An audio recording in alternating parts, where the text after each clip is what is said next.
Hi, everyone. Welcome at our first year 2025 webinar on media trends you should not ignore in this year. And we're super excited to have five really interesting guests who will share their experience and knowledge on specific topics that we will cover today. We have Dimitri Shiskin, who'll talk about user needs. We have Lisa Rense, who is part of a big Dutch public broadcaster, and she will say all you want to know about social media. We have Adam Tinworth, who will talk a lot about newsletters and how you can engage with your audience. We have Natalia Zaba, who will talk about Google Discover. We know that we have a lot of questions for her as well. And finally, we'll end with Erik van Heeswijk, our CEO, who will talk about AI tools and how they will strengthen your newsroom goals in 2025 and further on. And my name is Rutger Verhoeven. I am one of the founders of smartocto and the CMO, and I will try to host this webinar and lead it into something worthwhile. So thanks again for joining. And first and foremost, I wish you all a very happy new year. Let's start off with how we figured to set up this webinar. For every expert that will talk, we have about 10 minutes reserved, and we will begin by asking a question as outlined in the announcement. Then they will present, they will sometimes share some of their slides, or they will have a discussion, and we'll try to get other experts into the discussion as well. Then they will end with some key takeaways that might be relevant for you to take away with yourself as well and explore it in 2025. And there is an opportunity to answer some of the questions that you send up front, or if you have any questions based on the presentations, we'll try to reserve some time and have a vibrant discussion. That's how we're going to do it. So let's start with Dimitri. Hi, Dimitri. Great to see you here. As you all know, Dimitri is the user need evangelist of the world, I would say, former BBC editor of World Service, an ex-consultant, and now since a year or so, I guess, Dima, right? You're CEO at Ringier Media International. Hi, everyone. Very good to see each other. Well, very good to see you. And I know that you are back. We don't know how many you are, but everybody who decided to spend an hour with us. So thank you. Yes. Hopefully it will be a useful hour. So you're actually right, Rutger. The kind of self-described term of evangelist of user needs is something that I am quite proud of, because all other titles, they come and go, but the fact that something that has been brought to me about in 2016 by audience research specialists, this idea that users might be interested in specific angles of news or specific flavors of news. And if you start calculating or start actually paying attention to the numbers around that metric, good things can happen to you. So once nobody's saying cover this, but don't cover that. Cover whatever you want to cover, but there are better ways of covering it. And that's where user needs come from, because some people are really tired of constantly being bombarded with update me content, but actually every time you write a give me perspective story or an inspire me story or a help me story, it actually on the same subject, it actually does much, much better. And now at Ringier in Switzerland, we have prioritized user needs model. Well, I'm really happy to say that even before I came, it was already prioritized by the company as a whole. And we are now seeing lots and lots of interesting things happening in Slovakia, in Serbia, in Hungary, in Romania, countries which I'm responsible for right now. Is that you operate any type of title. It can be a niche title, a national title, a specific regional title, but as long as you understand what you stand for, and I always will say, look at your mission statement and look at your purpose for existence and see if your specific user needs are actually cross-referenced there. Because if you always pretend to be the fastest in breaking news and everything else, but actually you don't do a lot of breaking news, then it's already a big problem, existential problem, I would say. And this is how journalism can solve itself, because as long as you are providing helpful content to people, as long as you are satisfying their needs when it comes to news, you still cover the agenda of the day, but you are covering it in a way that actually works with the audience. And you need to be very specific about this, because there is a difference based on topics, based on channels of distribution, based on times of day, all of that. Of course there are. But if you don't know that concept, if you haven't really yet been practicing with it or playing around with it, well, the question is, where have you been? Because we have done a lot of work together with smartocto, but also when I was a consultant, but also like it has been in many places for sure. And we see a lot of interesting things with user needs, because obviously in front of you, you can see the model that we have created. That is a comprehensive user needs model for everybody, which has 4 main axes of, people want to know something, understand something, feel something, and do something about news. And there are 8 very, very generic user needs that people can pick and choose and what they want to do. The question about user needs is that you never allow the newsroom to actually create their own model. The model always needs to come from the audience. So you really need to do a lot of retrospective analysis of your content and what people have been really connecting with very well. So I would say that this is the first start. But also, given that we are very interested in how can you identify brand-specific user needs, this is something that is has been asked by us for a couple of years now, but also it is becoming quite interesting because you really are looking for differentiation. You really would like to understand how you're different from all other players in your market. And everybody's roughly covering the same type of things. And it's very, very hard to really say, unless you're coming from a very biased and very, politically charged climate or politically charged market, you would say that everybody covers a lot of the same type of thing. Like, let's take this horrible wildfires in the States yesterday. What is the difference between how people cover it? Of course, everybody wants to be updated, but you always need to ask yourself, what is the step number 2 in your coverage? And this is where brand-specific user needs come very, very nicely, because you can say, as a local provider in California, Southern California, for example, you can be all about help me content, for example. But if you are a generic European publication, you can be providing perspective on this or educating people on that, or all of those things. But the question is, you really, really need to be specific about this and very particular about committing to those different user needs. And if you switch to the next slide, Rutger, what I wanted to say, this is a model that I created several years ago based on Vox. Everybody knows Vox.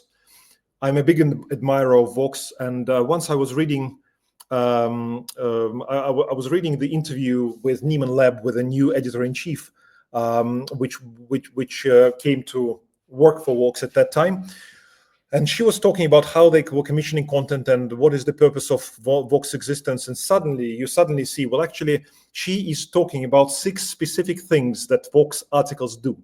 And I was thinking, okay, this is actually a user needs model for Vox. They all are within the contextual user needs axis. Fine. They don't do anything else, but within that contextual axis, instead of having just educate me or give me perspective user needs, they actually have 6 very specific user needs. And because of that, your commissioning process becomes much, much, much stronger, because you don't commission kind of stuff that is not needed or is not structured enough or is not organized enough. So I'm a big admirer of those types of needs. And when I was a consultant for the last 4 years before joining Ringier and working with smartocto on developing the needs further, we started kind of stumbling upon specific user needs. Sometimes they are part of the overall model, but the more niche you are, the more leeway you have to actually create the model that is very distinctly you. I'm not saying that the generic model is for everybody. No, you can actually take a decision saying that we are going to be only known for, actionable user needs, for example. So I'm really interested in seeing more examples. And actually, in my Neiman Lab predictions for this year, I actually challenged the audience to send me a user need which I have not yet come across. That would be a really big question for all of the participants right now as well, because if you know a user need which you think cannot be slotted into the overall generic model or comprehensive model, I would be very interested to hear from you. I'm sure that, Rutger, you too. Yeah, it would be really interesting. And to be honest, I actually challenged some of the AI tools and asked it, if these were the four main axles, like understand, do, feel, and the contextual part, then or the update me part, the know part. Would there be a fifth one? And it had a very hard time coming up with something. It started with connect me, but we already have that with the help me and connect me, right? So yeah, no, it would be interesting to find one. One question that I would have, Dimitri, is there any proof that if you are going into the slope of brand specific user needs, like the example of Vox, does it actually bring more engagement or more traffic or more relevance for your brand? Is there any proof in the market that that is actually the case? Well, if you're not set up to cover update me need in a way that everybody else is covering it, then don't cover it. For example, if you are, you and I, we know of newsrooms of 10 people, 15 people, and there is no even pretending, there is no point of pretending that you can do everything. You just need to be extremely, extremely focused of doing some things better. Like, I'll give you an example of one particular organization which decided to start experimenting with one particular user need which they'd never had in their mission statement before. But then they started realizing that once they start doing a lot of that thing, then there is a lot of audience reaction and there is a very high traction. So the question is, of course, we are in a very fluid environment. Of course, you need to be very, very I guess flexible in order to really serve your audience better. And that's why I'm saying the newsroom itself should be prohibited from creating models. It only needs to come from the audience, because ultimately this is what you are trying to be better at, right? Understanding the audience needs and serving them better. Yeah. And one thing I also want to know, and then we can go to the Menti meter. So if people see this, you can scan the QR code or go to menti.com and use the code to because we will have a question that you can answer. It's a thesis. It's a challenging thesis that we will confront where we will confront Dimitri with. But we always like to talk about, what goes wrong for your audience if your brand wasn't there anymore, right? We call it the $1 million question or whatever. And this is challenging for a news organization. But are you saying that if you actually could figure out that, for my brand, like Vox, contextual content really fits well and it really serves my audience well and it fits my brand DNA, that is actually the right way to start exploring more brand specific user needs in the area of context, for example, or you're making, of course, because the time of generic media is over. I think that we all know that actually you can't really differentiate yourself. And if people say that nothing will change in my life if you specifically were to disappear tomorrow, then you're done. Basically, you are not doing anything particularly powerful or particularly useful, particularly helpful to the audience. You really need to hear something like, my life will be much worse because actually nobody guides me in this life in any way. And because of that, I actually think that we need to be, that's why when I work with my titles, for example, at Ringier, we always start with a question of, let's actually work with mission statement, and then we can understand it's okay to be about update me, it's okay to be about connect me, it's okay to be about anything as long as you are doing the best journalistic work possible. And the question is, maybe you can actually start carving out niches for yourself. And this is where specific brand specific user needs they are niches that we can come up, and all of your individual sections, you can be help me in technology, but you can connect me in cinema, for example, and everything in between. So I'm very interested in looking at models that are actually very, very niche. The niche, the better. The niche, the better. Yeah. Wow. Great. Okay. We can talk forever, but we can't because we have so many other people that we also want to have in this webinar. We send out a thesis. The thesis was the user needs model 2.0, as you presented, is useless when you don't know how it's aligned with your brand identity. And we asked everyone to vote for this. And we're now waiting for the results to come in. While we're doing it, okay, I have the results now. It's 56% of people agree and 44% people disagree. So we have like sort of a 50-50 split, but it's somehow nudging towards agreeing, right? What would your a little bit, I would imagine, but kind of the whole point for those people who disagree with it, I would just say, if you're doing something that your brand is meant to stand for, but you're not presenting your content in a way that is connected with your audience's needs, then the question is, what is the purpose of your content, and why you're doing certain things, and or in that case, why is your mission statement written in a particular way that doesn't reflect that? So it's not a kind of right or wrong answer. It's either the mission statement needs to be updated or the user needs need to be looked at again. Yeah. All right, great. We have key takeaways and we have a lot of questions. So let's quickly go to your key takeaways of this presentation. Maybe you can go real fast. I've mentioned mission statement for your media and then compare it with the output. And this is really important. Because ultimately, if your C-level people cannot agree on what mission statement is, it's already a problem. Then what about the commissioning editors who actually are several layers below?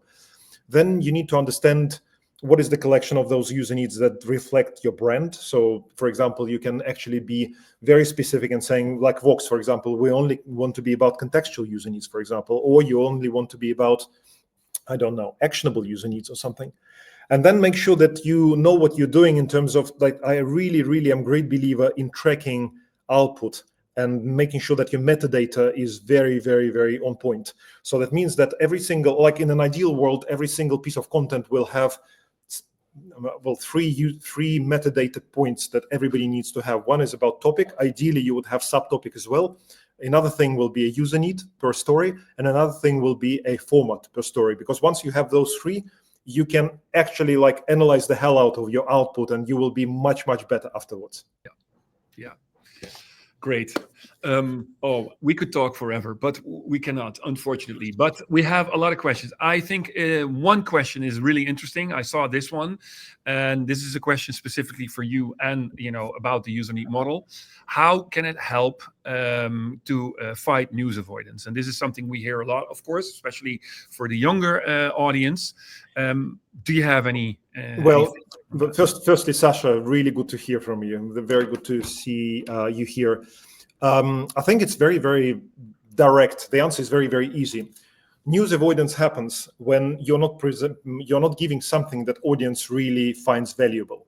Like I'm not really even talking about paying for content for the time being. I'm talking about just news avoidance regular. But I'm a news avoider. Like I really, really am an active news avoider. I don't want to be constantly bombarded with update me content. But if you look at my daily consumption, it probably will consist of contextual user need and helpful user need or user needs, and that's it. So I'm not a news avoider, but I'm a news avoider of a very specific type of thing. So I would say if your organization is dealing with, worse engagement or people not really connecting with your content, see what content it connects with, but not based on the topics, but based on the user needs. And then suddenly you will say, well, actually, we will go all in on this particular user need, and we will be writing a lot of inspire me stories or a lot of keep me on trend stories or anything like that. And suddenly, news avoidance is no longer a problem. So I am actually very, very positive about this topic. Okay, thank you. Thanks, Dimitri. And please stick around for maybe later discussion. Thanks again. And for everyone who asked the question and did not find the answer in the presentation of Dimitri, rest assured, we will collect all the questions and we'll make sure that you will get the answers. We'll send it to you via mail. We'll make sure that you have the right answers to the questions that you have in regards of user needs. Okay. Very happy to introduce our second guest, and this is Lise Rense. She's the team lead of social and video at Omroep Brabant, one of the biggest, if not the biggest, publishing broadcaster, a publicly funded broadcaster in the Netherlands. Hi, Lise. Thanks for being here. Thank you for having me. Yes, well, it's really great to have you. And you are covering a topic that's hot and happening because just before this webinar, Nick Newman of Reuters Institute published some results on a survey that more and more publishers are dealing with social media. And they all believe that social media, especially the TikToks, the YouTubes, the Instagrams, are more and more important for them and to reach out to their audiences. And I believe that Omroep Brabant has a very specific approach to that. So please tell us how you see social media and how you guys take care of that. Yeah, well, our social strategy varies per platform. You can see it in the slide. Because we think that the strategy needs to be it needs to fit the platform. So we focus on Gen Z on TikTok, on YouTube, on Threads, and on WhatsApp. And we focus on millennials on Instagram, and we focus on Gen X on Facebook. Last year, we also created personalities, and that's something we haven't done before. You can see them in the bottom line. You can see the names and the ages. These are fictional people, so they do not exist. And our social editors need to embrace the personality whenever they are publishing on our platforms. Our most daring personality is Brabi from Threads. She is our 19-year-old intern. And she is sassy. She does not like boomers. She drinks oat milk, coffee. She thinks she is underpaid as an intern, and she likes to chat with her followers. The last one is very important. And it is completely different from our other strategies, because on the other platforms, we mainly share news or storytelling stories. And on Threads, it has less or maybe nothing to do with news. It's purely branding and a marketing tool. You can see it as, something like that. It is purely to attract new people, a new audience, maybe an audience that we wouldn't attract if we were not active on Threads. And the reason that we chose that strategy is because we started on the platform and we saw that sharing news was not working. People didn't really interact with it. And after a few months, we tried lots of things. We were like, okay, we have two choices. Either we stop with Threads or we try a different approach. And it was the last one that we did. And we knew that it was a risk that we took, because after we changed the strategy, we also were criticized by some people.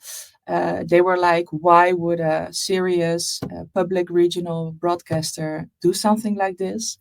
But luckily, a lot of people appreciate what we do. They think it's funny. They think it's refreshing, authentic. So yeah, luckily it works. We also, oh, sorry, I'm not done yet. Can we go back to the slide, please? Sorry? Yeah. We work data-driven, which means that we measure the metrics that the platforms find important. So on Facebook, for example, we look at, okay, what does Facebook find important? And we measure that. The only thing that's different on Facebook is that we want to generate clicks to our website and app. And we know that Facebook doesn't like that. It's bad for the algorithm. But that's the only platform that's like a shopping window from our website and app. All the other platforms, we just look at, okay, what does Instagram want? And we focus on that to be the most successful on that platform. Next slide, please. How can you still reach new audiences via social media in 2025? Lisa, I have a question related to that. So, was there an example? Sorry to just barge in, but I was very interested in your story. Was there an example of one of the stories on one of the social platforms where you say, this really worked, right? It got viral, or there was like a huge success, or is there some story that you find from your memory that you said, okay, the strategy is working. This is like really great.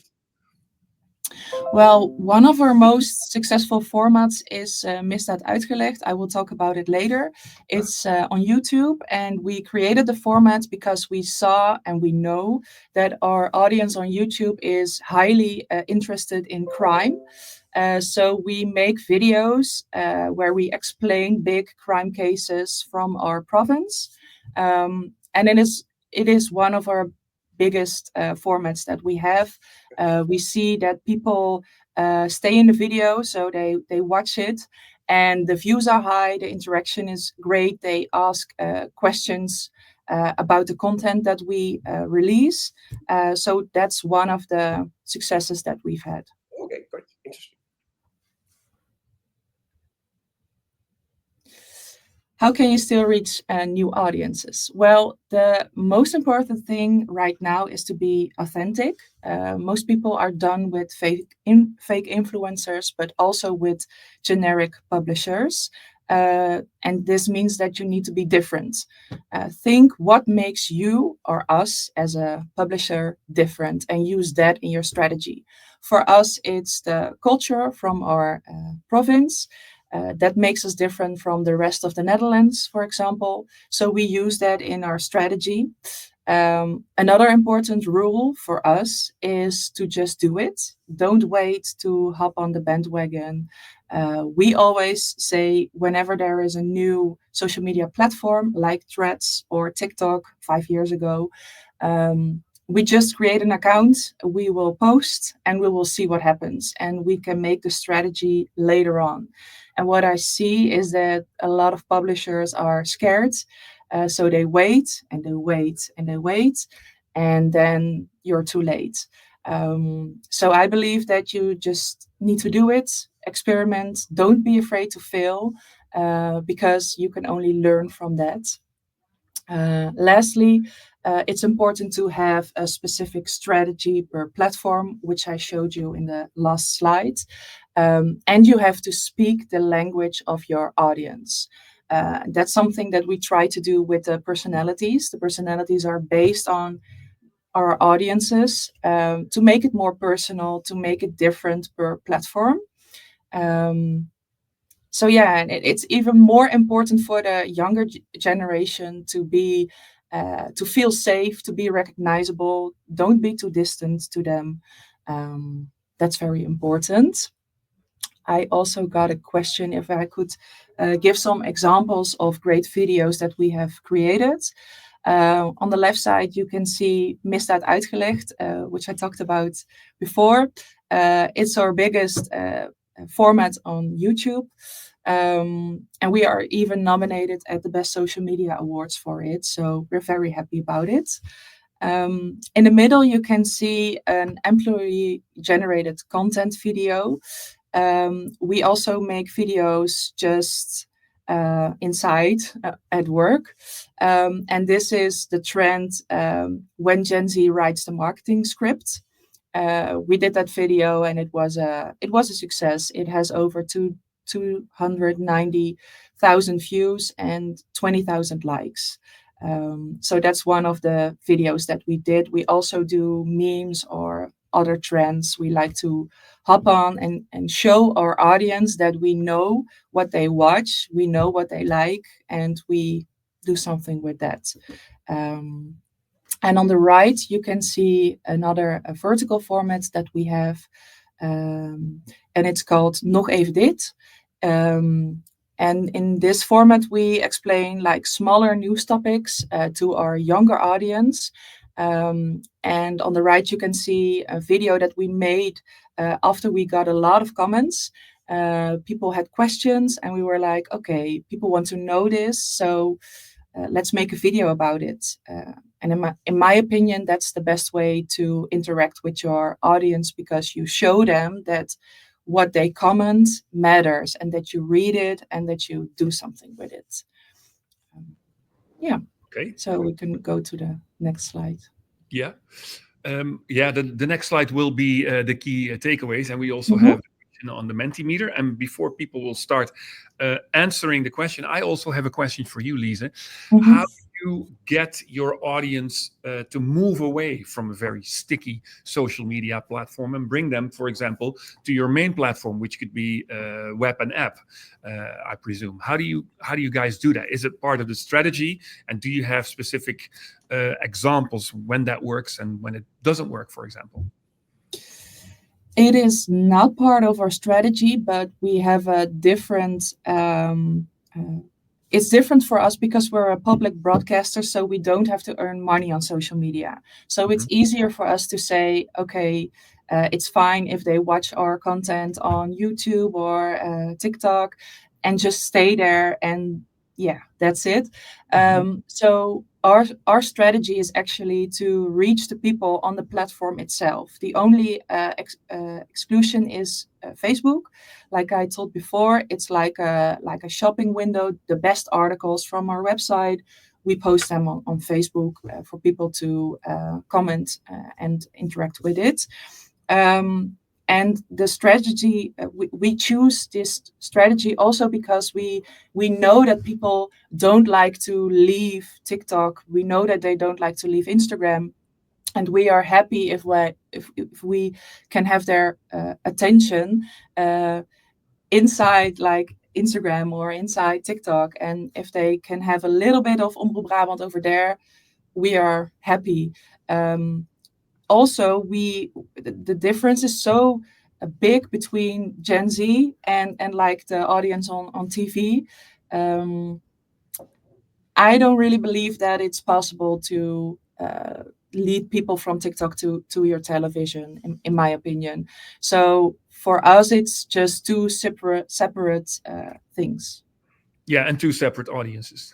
Yeah, separate audiences. Yeah. Okay, great. Thanks. Thank you very much. And probably everybody has answered the question. The question in the Mentimeter was newsrooms should start making separate videos for social media now.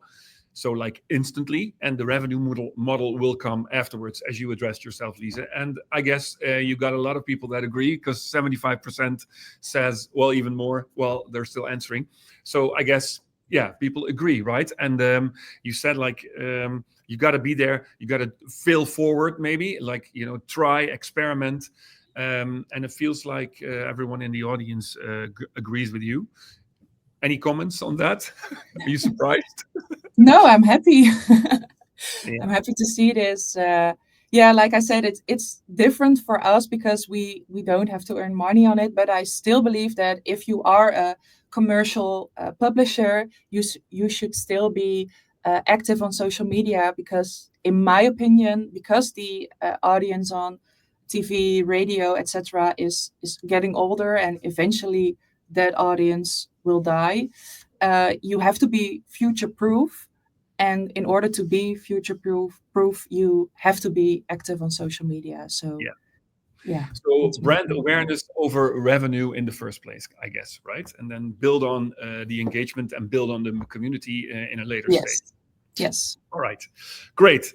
Thanks again. And we can end up with your three takeaways, but I think you already mentioned them, but maybe to really super briefly show them one more time, and you can explain them a little bit. Yeah, the first one is create personalities and dare to be sassy, dare to be bold, dare to do something different, because that's what makes you different from all the other publishers.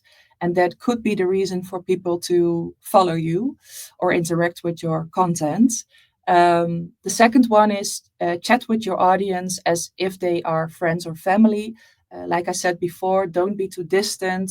Try to be one of them, speak their language, because they will feel safe and they will recognize it.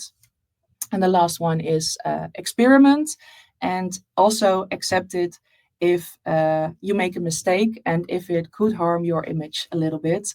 We took a big risk when we changed the strategy from threads, but we still did it. It worked out fine. But even if it worked out badly, we would admit our mistake. We are also humans. We try different things, and be open and honest and transparent about it. Thanks, really good. And we have one question, maybe one quick question, although there are more questions, but given the time, we will give you one question. And the question is, how do we get younger readers to come off the platform they're on? We already discussed it, and you have do you have any examples? I guess that is maybe the main question, right? Yeah, well, I do have an example, not for a newspaper because we don't have a newspaper, but one time we shared a video on TikTok where we needed input from our followers. So they needed to leave TikTok. They needed to click on a link to help us with a research thing. And we made the video personal. We talked to them, just a video, just filmed it with a phone, very informal. And the host was also young, so I guess it's something someone they would recognize as their own. And we saw that we got a lot of responses on that, but beforehand we were scared that people wouldn't react to it, but they did. So I guess if you want to get people from TikTok to a newspaper or your own website, you need to make sure that the content that you share on a platform like TikTok matches that platform. You cannot share TV content on TikTok. That will not work. So speak their language, and hopefully they will get to you, come to you. And be clear about what you want, right? If you want to move them from one, then try to explain why you want that. Yes, and what's in it for them also. Exactly. Yeah. All right.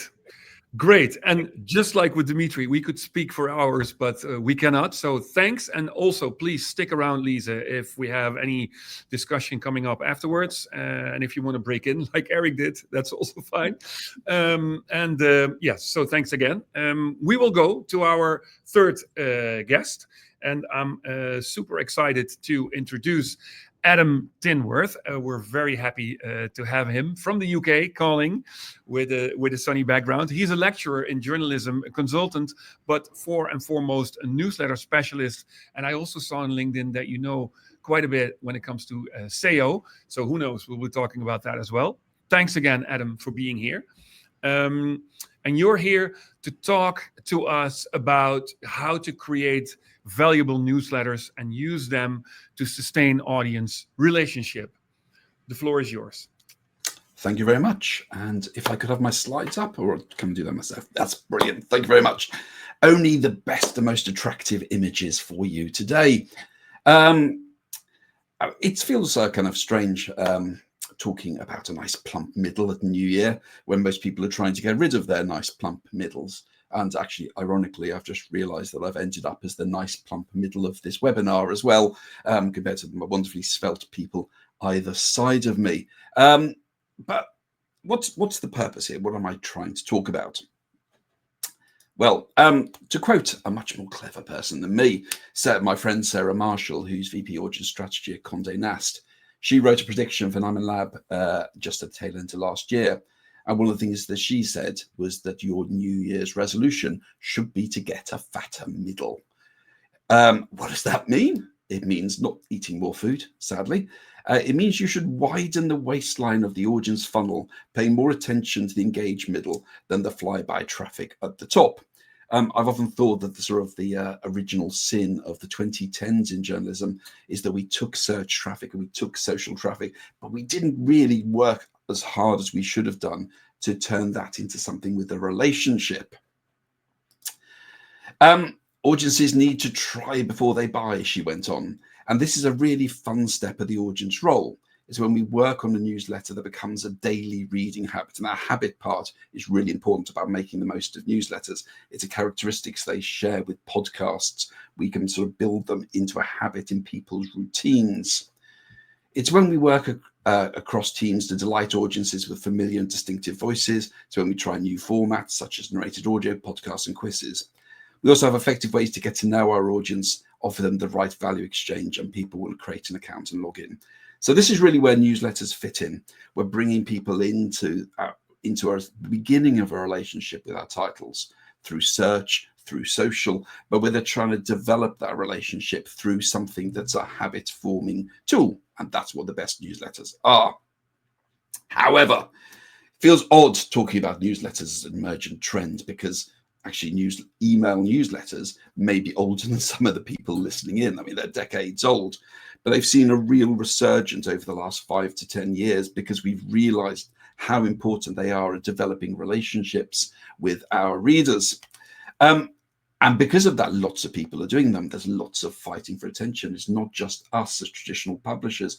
It's all those independents and startups on things like Substack.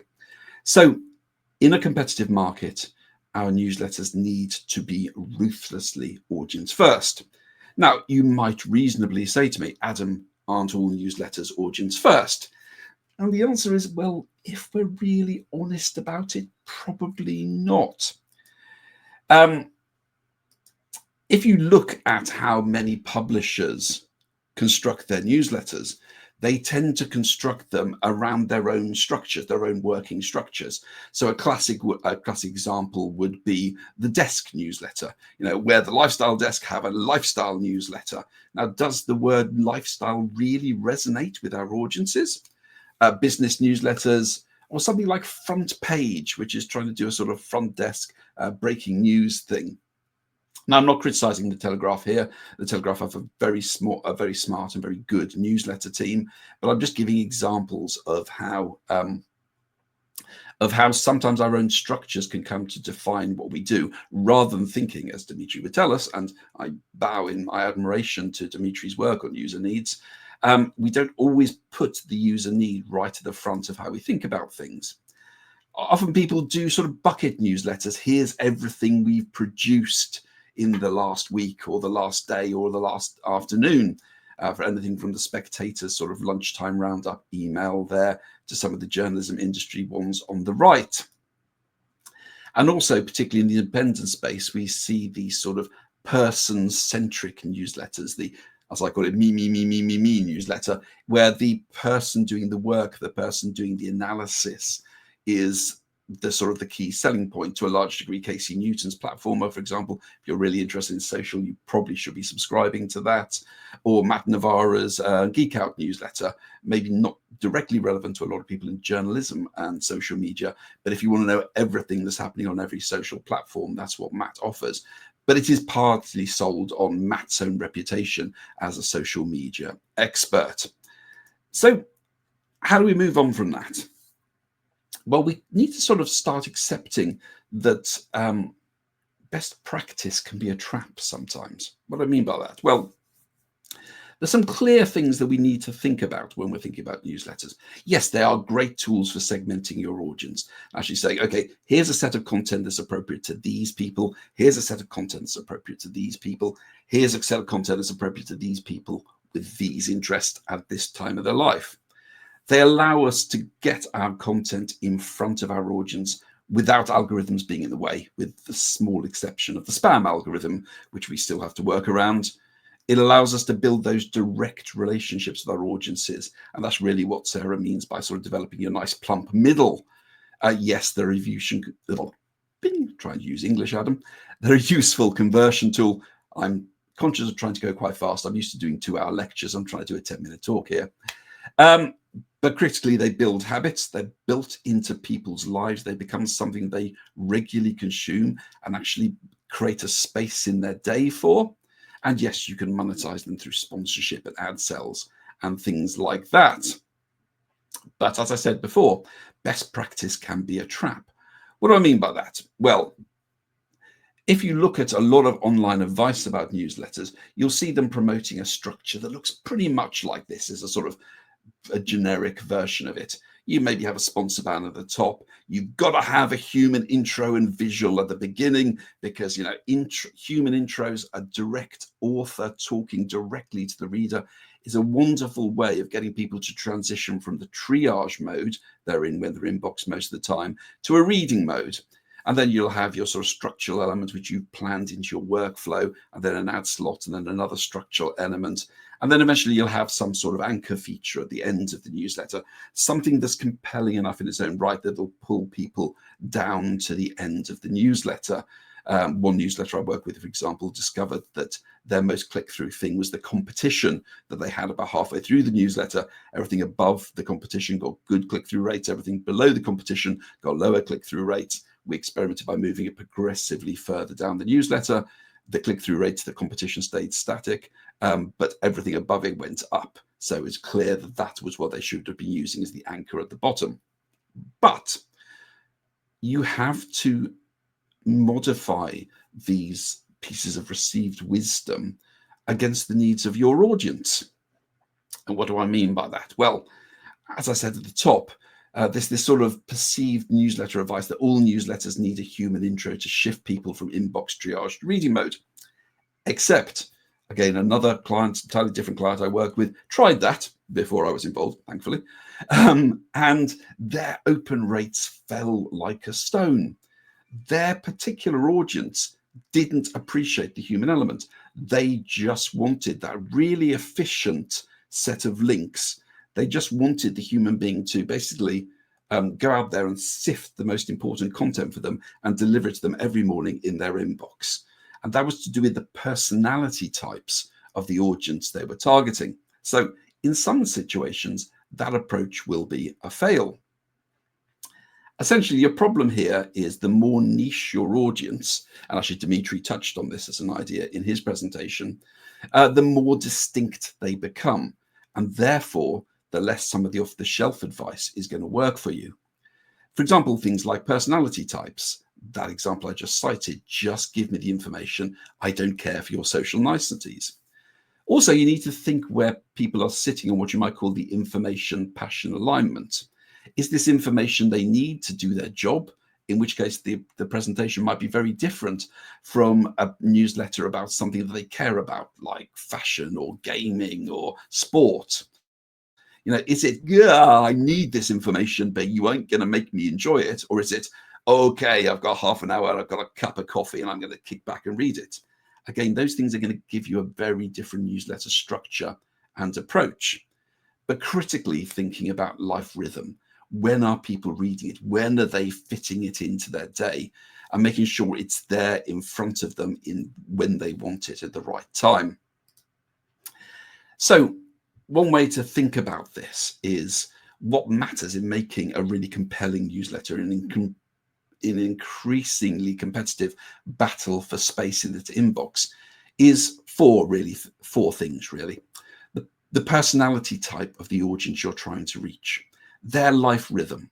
When will this newsletter fit into their day? When will they have space to enjoy it? Or when do they actually need it? Where does the newsletter's subject matter sit on the, I'm interested in this, I'm passionate about this, or this is information I just need. I might not be passionate about it, but I need it to do whatever I'm doing. But then critically, because very few of us have the luxury of having somebody completely dedicated to newsletters, only the biggest newspapers have those. What available assets do you have in terms of content, in terms of pictures, in terms of workflows that you can build into a good newsletter? If you get all of those and merge them together, that's when you start getting a compelling newsletter strategy. And the other thing to think about is I think we sometimes tend to think about newsletters as essentially promotional tools, but they're not. They're a product in their own right. And because they're a product in their own right, you are effectively building an ecosystem around that newsletter. To give you an example, again, this is a real example with the serial numbers filed off because I don't have the client's permission to talk about it. But we were thinking about how to develop out one of their newsletters. And you can think about, in the early days of the newsletter, you're going to be using your existing site to sell it, but also you're going to be doing things like promoting the issues on social. You might write some issues in the newsletter with an eye to SEO, making sure that they have a web representation as well. So you bring traffic in there, nice, clear sign-up boxes. But as you start developing out the newsletter, you have ways of actually starting to build it into a bit of a community play. So, for example, because newsletters arrive directly into people's inboxes, you can actually invite people to respond back to you.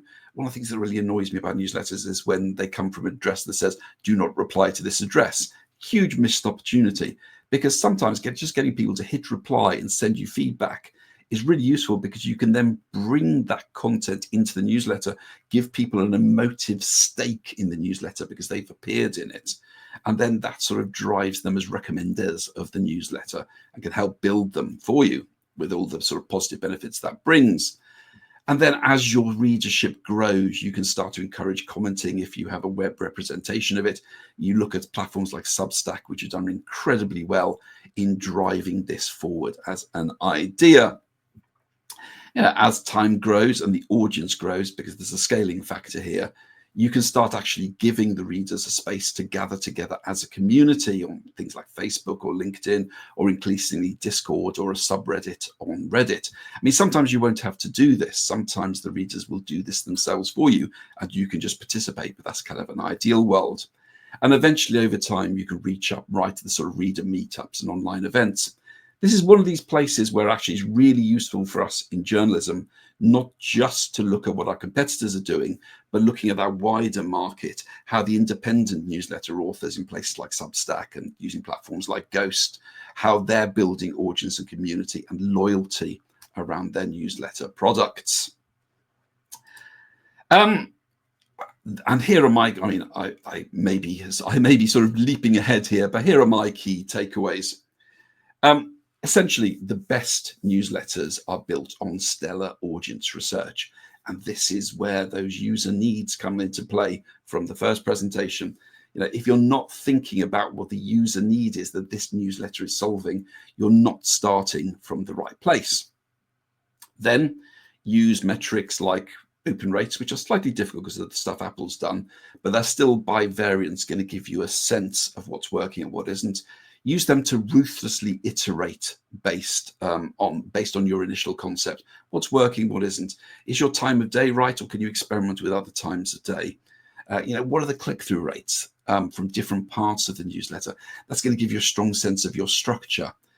Look at subscribe rates and unsubscribe rates. Are there particular topics when you write about them, you end up losing a chunk of people? That's something to consider. And then eventually start thinking about your newsletter not just as a promotional tool, but as a product in its own right, something that you can build a network around. And depending on where your audience lives, can you take advantage of existing networks to build it quicker? I mean, I'm not a fan of LinkedIn's newsletter offering, mainly because you're sort of trapped there. There's no way of getting that email distribution list out of there and rebuilding it. But if your audience are heavily on LinkedIn, then maybe it's not a bad place to start. And we've certainly seen some newspapers do very well there. Or indeed, we've seen people, increasing number of publishers actually start their newsletters on Substack because it costs you nothing. You've got some inherent network effects built in there, but are the audience you're trying to reach actively using Substack already? These are the standard bits of audience research you need to do. And that hopefully is just about within my 10 minutes. Well, wonderful. Thanks a lot. And your latest point actually is very close to what also Lisa was addressing, right? Be where your audience is, and maybe, you know, build your newsletter community on a platform like LinkedIn. Fish where the fish are. Exactly, fish where the fish are. So that's really interesting. We skipped the Mentimeter because I think you already answered the question yourself. But we do have a very interesting question from people in the audience saying that, you know, the Me newsletter is actually hugely successful. So why are you criticizing them? I'm not criticizing them. I was just giving examples of how sometimes things tend to be structured. The best Me newsletters are either inherently built on somebody having such a reputation that people will genuinely want to subscribe to them. And some of the work the FT team and Sarah Ebner is doing around this, I think is really interesting, starting to sort of pull out some of their best commentators and give them their own newsletter. Mm-hmm. It just means it can't just be about the personality. The personality has to align to user need, because obviously probably more Me newsletters fail than succeed. But the ones that succeed are because a person's level of expertise and prominence aligns very closely with a particular set of user needs. Yeah. And do you think publishers should be afraid of this more personal newsletter when they move away from their brand and, you know, people start to build a community, build on their own expertise and their own name? Isn't that like in itself a challenge for publishers? Yes, but this has been a reality for 20 years. And I think people are putting their head in the sand about it, because it sort of started with the early bloggers. And you look at people like Ezra Klein, as we talked about Vox earlier, Ezra Klein going from being an independent blogger to being the sort of center of Vox, but taking his audience with him largely to the New York Times. That's the reality of modern publishing, that sometimes our brands almost become sort of meta brands, with some of the strongest individual journalists being sort of sub brands of that. I mean, back when the Times launched its edition model in the UK, they did a whole bunch of research about what really drove people to subscribe to the Times, and actually the personality and the contextual analysis of some of their core commentators was a very strong signal of why people subscribe. So afraid, no. Acknowledge it's a reality and work with it, yes. Aware, yes. Yeah. Afraid, no. All right. Thanks a lot, Adam. And like all the other guests, we would have, be able to talk for such a long time, but we cannot. For everyone who had additional questions for Adam, rest assured we will answer those questions, and we'll make sure that the answers will get to you. Also, Adam, inevitably, I have a newsletter. Send me email. I'll respond in the newsletter. It's personal, I presume, right? Yeah. Yes. Yes, of course. Great. Thanks again, Adam. And please stick around. Will do. We have our next guest, and I'm super excited to introduce her. It's Natalia Zaba. She's from Warsaw at the moment. She works for the Google News Initiative, and she's a teaching fellow there. And we're super excited to have you, and we have loads of questions. You ready? But before we go there, and you can imagine, right? You have an interesting thing to say about the platform. We'd like to start off with something we did ourselves. We work for like a lot of newsrooms across the globe, and we did a little survey ourselves to see how relevant Google Discover is becoming over time.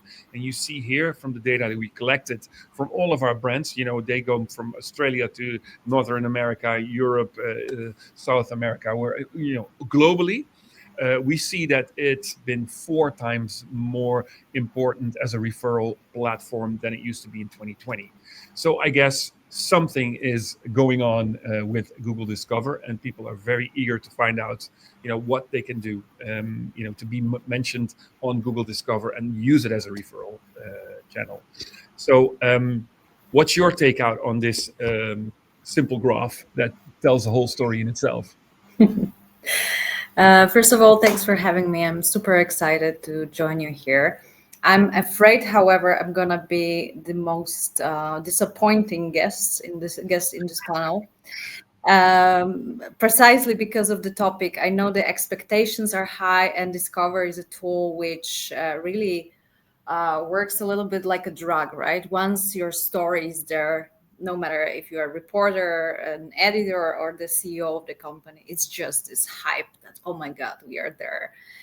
Those numbers are going crazy, right? And then there is a big stop. It's not there anymore. How do I get back there? It's just like gambling a little bit, right? And it's actually, to me personally, in this experience of Google Teaching Fellow, it's always kind of, surprising that this produces such a hype in very experienced population, which is editors, journalists, and CEOs of the companies, right? Because it's nice to have Discover in your toolbox, right? When it happens, it's very good, but it's just like a lottery, and there are very precise reasons for that. You never ask an internet creator, how did that happen that they went viral one day or another, right? This is something you never ask them, because, it's a coincidence of so many factors that even they don't know what really happened with particular story or mention or, I don't know, whatever they produce, right? That it just went crazy viral and everybody's talking about it at one present moment. Very similar situation is with Discover and stories that just pop in, and this is because of the fact that the nature of internet is like that. We cannot predict what's going to happen tomorrow, first of all, right? And what's going to happen. And how it's gonna, evolve, and how media is going to treat that, and we'll have to treat that. It's we cannot predict this. If we could, there would be no internet and there would be no news. Another reason is a very mathematical one.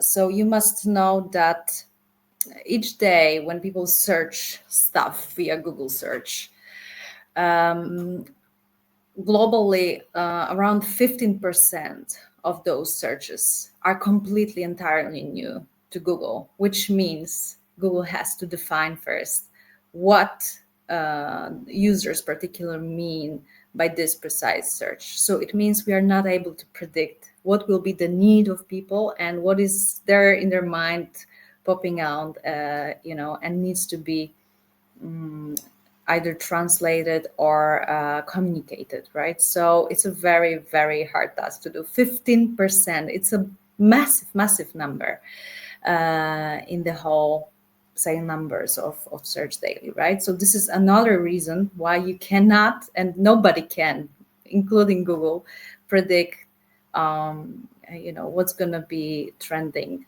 next day and tomorrow and the day after tomorrow. And also, you all very well know that Discover is a tool that is focused and has been built to be focused on precisely on users' needs. And this can vary from day to day. Like, for example, if tomorrow there is a massive flood in Warsaw, I am, as a person who lives here, who is based in Warsaw, I will be Googling everything about flood, how to protect myself, what should I buy to be more secure, and other stuff, right? So this is something that for sure any editor who is sitting at work today and, trying to figure out commissioning process for the next week is going to be able to say, okay, like floods tomorrow, if it's going to happen, or anything that is breaking news and that is quite shocking, coming abruptly. We are not able to predict that, but many people will be highly interested in how and what and why, and also depending on geographical position and location, those questions will be different. So they will want to know different stuff. And the best example of it is now fires in US, right? So someone in Warsaw will be interested in different details than someone actually who lives there, right? It's quite obvious. It's not true, however, that you cannot influence and you are hopeless and helpless when it comes to better positioning of your content. And there is a whole spectrum of things you can do. I will allow myself to copy paste structured information about it. So here in the chat that anyone always, all the time can use. This is an open knowledge and you can help yourself there. But those very basic things that you can do even right now, always be user focused and user friendly. So as long as this might sound as a cliche, I cannot say that media titles, especially in my region, are always thinking about the recipient of the message. So it's a very important thing to capture the essence and but also not to overwhelm people with this message, or not to overwhelm people with the content, not to produce this shock reaction that oftentimes we do in the media. Sometimes we forget that whatever we see in the newsroom shouldn't be entirely exposed to the public. So don't shock people, don't exploit their feelings.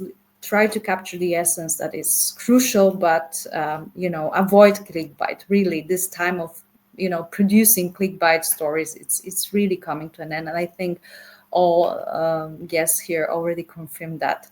So I don't have to be explicit on that, but also be timely, adequate, and just create good journalism, because this is ultimately something that we all users miss on the internet. I think, like I personally miss this time when I wake up in the morning and there are like 3 to 4 titles I really am craving to kind of check what is the thing that they found out. There are also, I know this is a very short and might sound very general, but really focusing on those areas, being relevant to the public and knowing your public is crucial here. And then Discover will work on your side. However, I want to stress this out really once again. It's a very bad strategy to focus entirely on the Google Discover. It's one of the worst you can have in the 21st century. So try to treat it like it's a nice thing to have, but really, what is crucial today is like building up this strategy that will last, not one-off thing, but creating a process that helps you, to generate and create a valuable product for your public that will be informative, that will be nurturing, that will help out them to, answer some kind of questions that they have on daily basis, whether big or small. So this is, I think, something that will make you really successful in the internet and on the internet. And as Google News Initiative, we have particular trainings dedicated to this problem. So I really invite you to visit our web, and it's just Google News Initiative. You will find their contact. There are 15 teaching fellows across the globe for sure. Persons who are dedicated to your regions will answer your questions and need for training. So I really recommend that you get in touch for more information in this regard. All right. Thank you very much. And I presume that it might be a little disappointing to hear that you can't really do anything mentioned on a platform like Google Discover, whereas you see that the platform itself becomes more and more relevant for so many publishers out there, right? And I can also presume that there must be some things that actually do matter. It's about timing. It's probably about topic. It's maybe about user needs or audience relevance. It's probably about, the sort of content that you share. And I do understand that if it's all related to, what people are searching at the moment, you cannot influence that, right? But yeah, I get it. There's one. But you can, Rutger, you can. I think all the traffic that you sort of get as a gift from Google, you can try to convert it into your own audience, right? That's probably very smart because you get people, you get clicks, and then of course to make that into your own loyal audience is of course your next assignment, right? To not depend on the lottery that is called Google Discover. Yeah. Absolutely, you should not depend on that. No. Yeah, you said there are tools which can help out. Obviously, Consumer Insights. Insight right now is updated with AI. That can help out with building up the whole digital strategy around your website. So I highly recommend that tool. And there are also success stories which you can see and browse on the News Consumer Insight webpage. These are not like just recent ones, but these are the stories of news media outlets from across the globe that were successful in digital revolution. So for sure, publishers who are present here, but just from across the globe can find interesting ideas how to deal with this big challenge that is massive for everyone, not only for the media, but also for consumers. And I think Google as well. So I highly recommend that we, jointly kind of look at it as through the bigger picture and get in touch, because running a publishing house, a website, is a little bit like running a restaurant, right? So you can have the same dishes, but they will have different schmeck, I would say, always. And it's also a risky business, which can be very, can be amazing and bring you a lot of attention, but also can really be shut down very easily. I think Patrick Waller, a former New York Times reporter, wrote this amazing piece about comparing restaurant business to publishing business, and I think he's quite correct about it. So It's risky. It needs knowledge. It needs dedication. It also needs great human resources. So let's not forget about great reporters who are doing amazing jobs still on the ground, because I think still their work is underrated and so much needed, despite the fact we think AI will do everything for us. It's just not true. So, take care of your reporters, and also please do get in touch so we can, expand knowledge, share it, and, also learn from you. I think this is the best model we can imagine for now. Yes. Thank you. And before we go to your key takeaways, and also you actually paved the road for the AI discussion that Eric will cover, we have one really interesting question from our audience, asking something about how Google Showcase can be relevant or like a reliable tool in helping boost your appearance on Discover. Do you have any remarks on that? No, and I must say I've never dealt with the Google Showcase in my role. So this is something that Google managers do. So this is not a necessary question to me, unfortunately. Never dealt with Showcase in my life. Okay. So sorry. Michael, then, very sorry. I mean, great to have an answer on that. Okay, well, thanks anyway. Let's go to your key takeaways and dive into the AI discussion of Eric. These were your three key takeaways for when it comes to Google Discover. Maybe you can explain them quickly. Yes, all we need today really is except of talented reporters, we do need great editors who can really capture the essence of the story and serve that to the public so they really understand quickly what's the story about. And it's really crucial, although and feels quite simple, but it's not easy. Also, really do avoid using exploitive shock tactics, sensationalism, because this is the part of the story why people avoid news. They are just tired. Those emotions that we sometimes, produce in them make them not be wanting coming back to our web. And this providing timely, content that is relevant to the public. It also sounds very simple. It's not easy, especially with, nowadays clickbait stories that seem to provide information that is not there.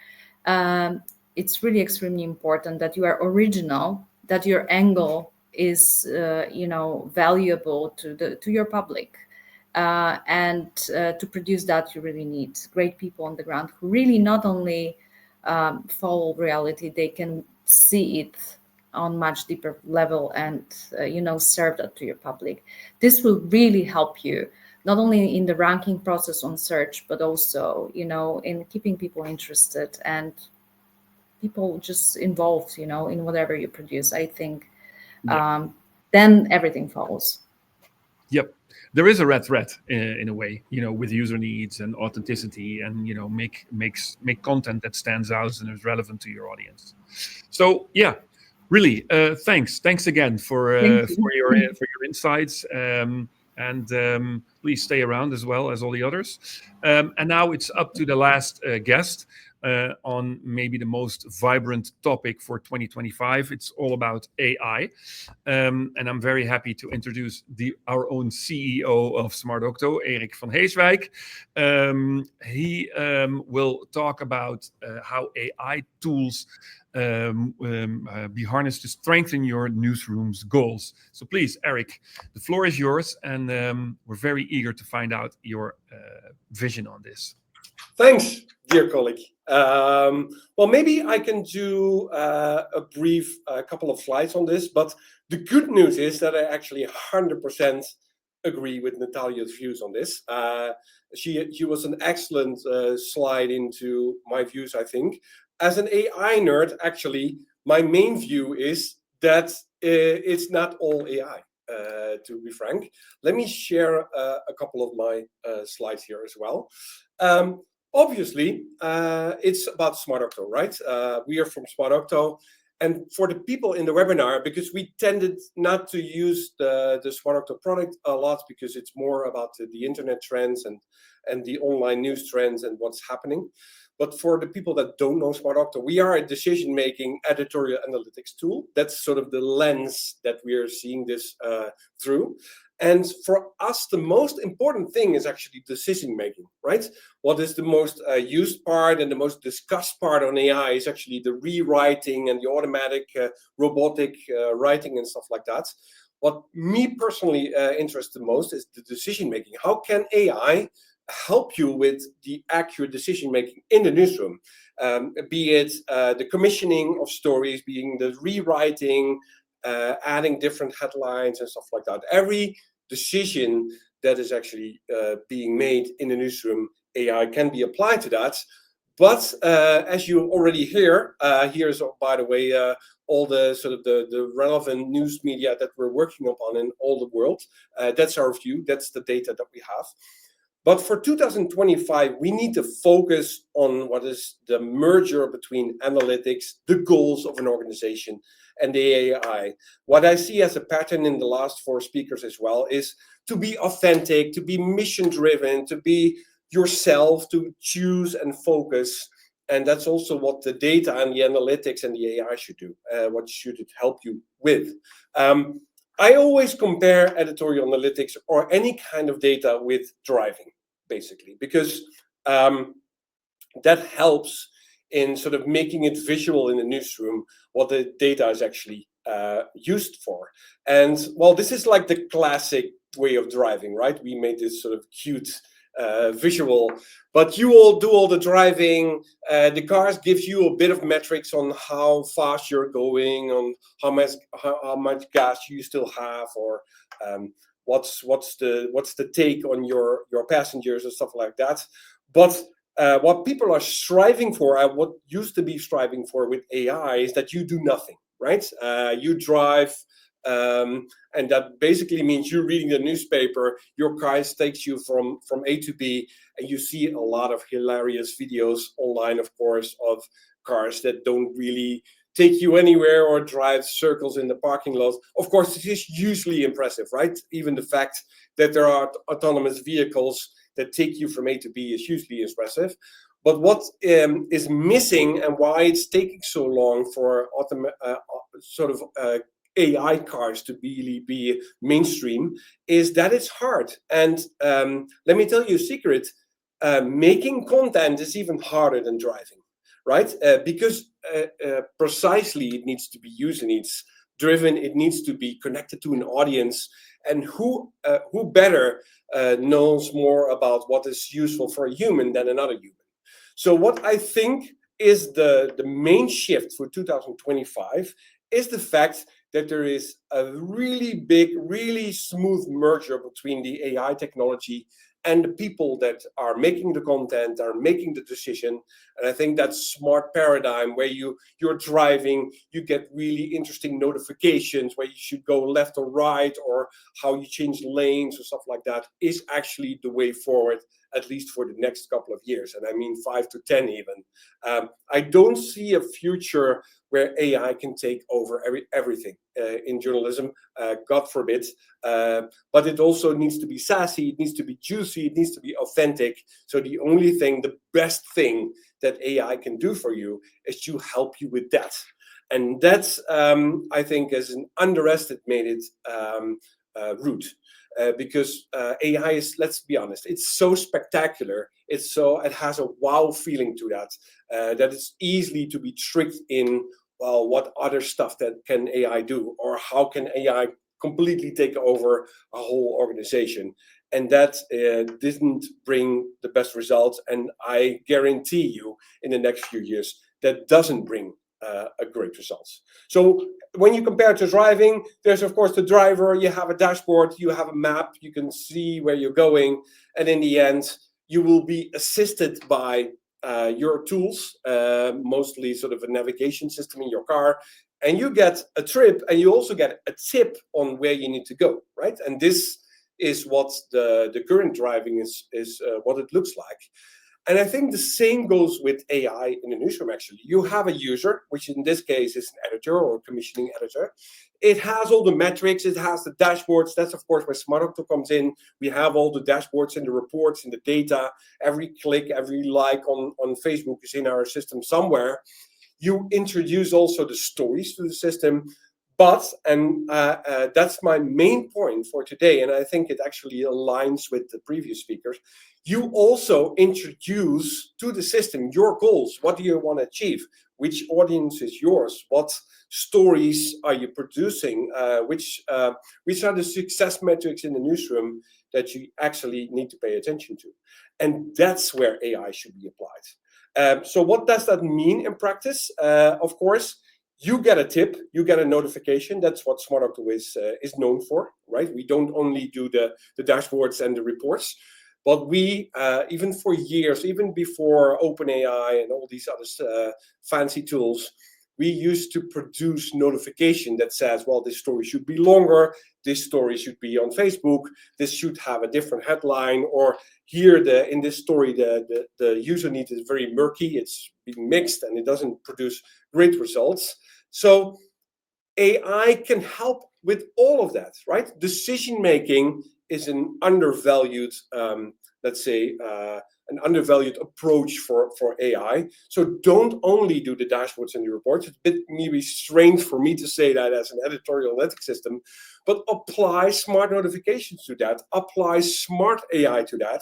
And smart AI means in this case, do all the data with it, do all the goals with it. In smartocto, we applied a lot of classical machine learning to our prompt engineering. So the system knows if it needs to produce alternative headlines to a story, what are your most successful headlines from history, right? Or even from your goals, which audiences are you trying to achieve and address in order to make the perfect headline for that story? And that's the merger between the users, the behavioral metrics, and the generative AI that is the most ideal situation going forward. And I think we're just starting with that, right? Let's be honest, 2024 was a lot of experimentation. Experimentation is good, right? We need to fail forward, as Rutger always says. But I think that the ideal combination of the goals, the editors, the stories, the data coming from the behavioral metrics of your audience, and then applying the AI, that's still to come. And we've seen in our client portfolio a couple of really, really good examples for that.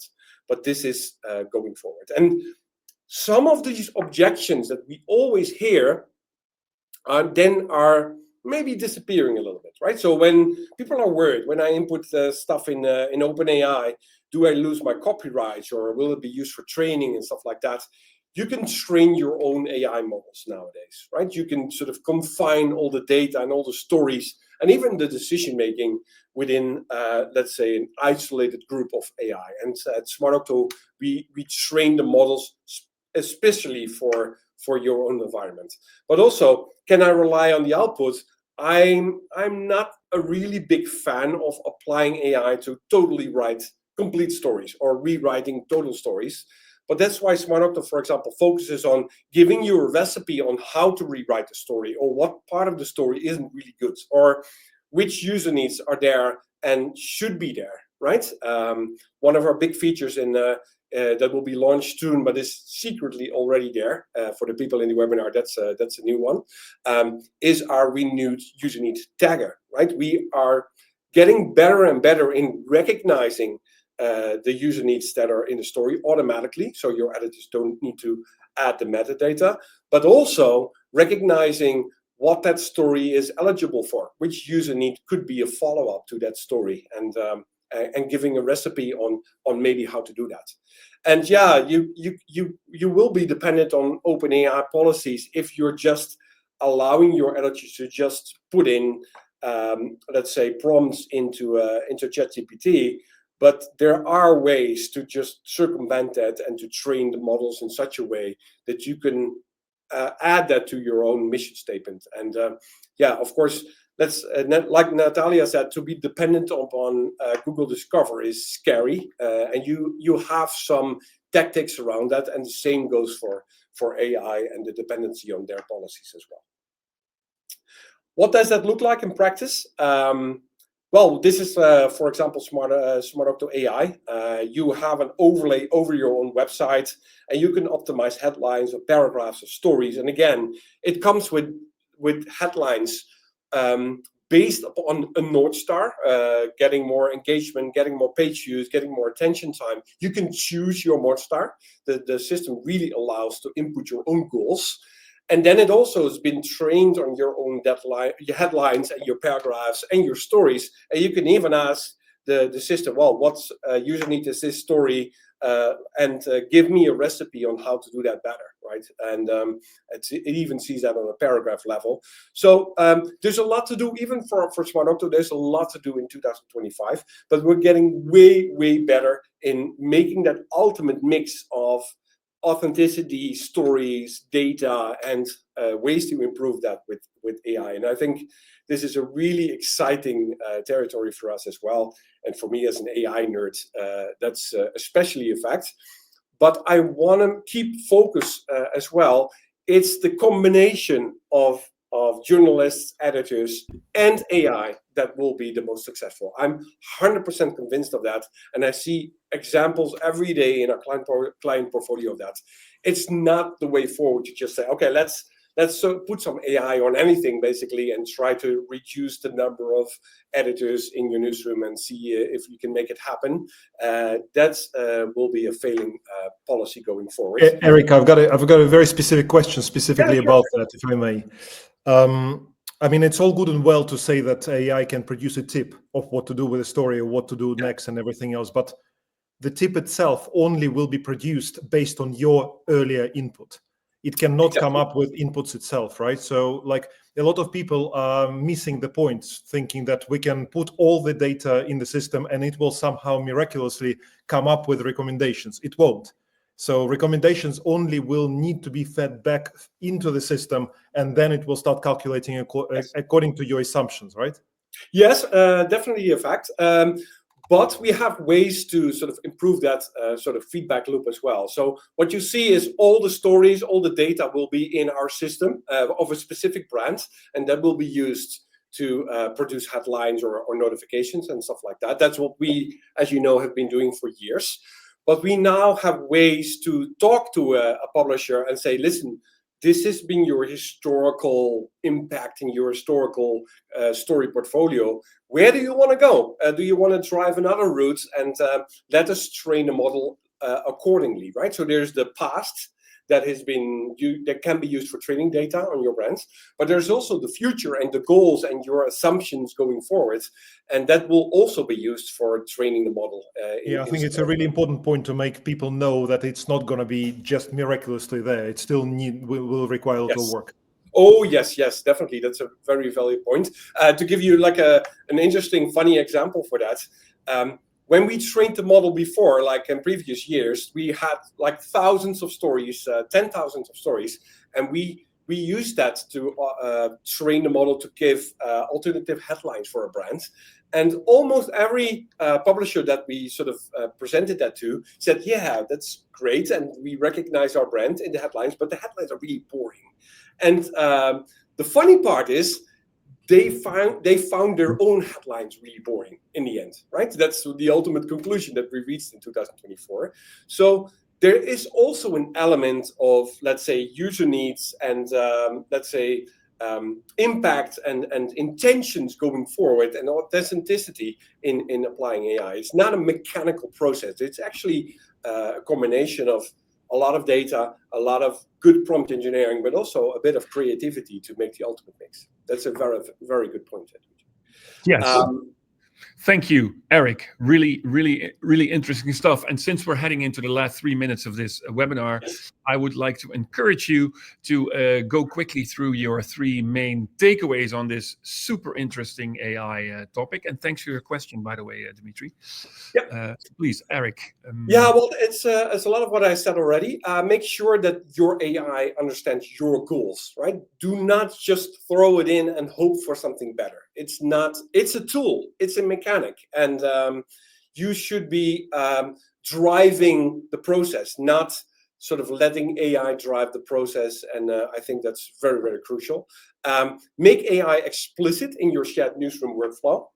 Of course, there's always experimentation and people just use tools and stuff like that. But talk to editors and say, listen, this is our newsroom workflow. This is where we apply AI and not the other way around, right? Do not try to immediately change your newsroom workflow because there is AI in it. Just do the AI on your existing workflow first and then see where it brings you. And then if you have a bit more maturity, you can always take it to the next level. And yeah, for me, it's the most important part. Realize that it is the human and the robot, not one of those, right? There's a false sort of schisma when you think of the one or the other. Is that team of the human and the robot that makes it really, really good. And that's also a bit more satisfactory to newsrooms to really sort of discuss it in that way. I think those are my sort of 3 simple takeaways. Great. Thank you very much. Now I'm taking a glance at all the questions that came in. Do we have one more final question? People are asking themselves regarding AI. No, I don't think at the moment we have a very specific question. So I would like to thank everyone for attending the webinar. I would especially like to thank all the speakers because it's been a very, very interesting conversation that we've had for 2025 to chew upon all these really interesting topics. We've covered user needs and brand specific user needs that you should worry about. It's all about authenticity, failing forwards in the social media area, and try to be where you're, experiment to connect to your audience, be authentic, and reconsider how you should create your newsletters. Maybe you should do it on platforms that are already there, on places where your audience is there. Make it relevant, make it authentic. Also, when it comes to Google Discover, don't try to be, try to make something viral, but stick to yourself, make it relevant, make it stand out. And maybe the overall summary is rely on your own quality. You have powerful people, storytellers in the house. Make sure they write stuff that people care about, and then, stuff will happen by magic maybe. But, I think overall, super exciting. Thanks again for being there. I wish you all a very happy New Year, like I said in the beginning, and we'll hope to continue the conversation with all of you. Thanks for being here. Thank you all. Thanks very much. Thank you.